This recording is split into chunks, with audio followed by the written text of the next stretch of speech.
vous verrez dans la suite de ce journal également la place qu'occupe la promotion des investissements dans la vision centrafricaine de la gestion du pouvoir de Faustin Archange Touadéra. Là-bas, s'est refermé aujourd'hui le forum de l'investissement. Le temps de parler de paix et de développement, des atouts importants dans le nord, l'Est, la Damawa. C'est un peu l'objet de la stratégie de relèvement et de la consolidation de la paix dont le troisième comité ou la troisième réunion du comité de pilotage s'est tenue aujourd'hui à Yaoundé sous la présidence de Louis-Paul Motazé, le ministre de l'économie, de la planification et de l'aménagement du territoire. Le fond de ce projet, c'est de réaliser justement des programmes de développement dans les régions de l'Est, la Damawa, le Nord et l'extrême Nord.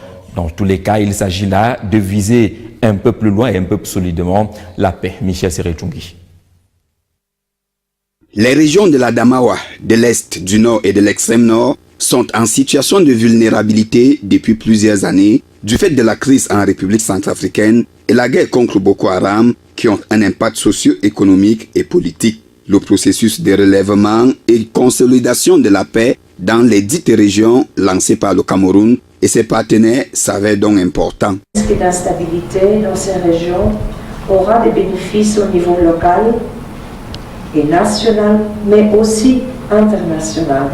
La stratégie de mise en œuvre de cette opération transrégionale de près de 1000 milliards de francs CFA couvrant la période 2018-2022 a été validée ce jour. Elle consiste à la réalisation des projets de développement dans les régions ciblées. Il s'agit de soutenir et de consolider le facteur paix en mettant plus d'accent sur l'accélération de la réalisation effective des actions de développement économique et social ayant un impact direct sur la vie des populations.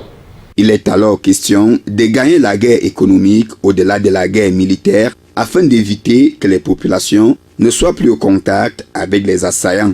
Maintenant que la stratégie est validée, l'on devrait procéder à sa mise en œuvre dès janvier 2018. Ça va être un travail de tout le monde, de toutes les administrations concernées, sachant que nous, on est au niveau du comité de pilotage et le travail va être décliné en plan d'action ministériel, en plan d'action thématique pour s'attaquer à ces grosses dangers. À titre de rappel, le processus de relèvement et consolidation de la paix au Cameroun prend en compte plusieurs aspects.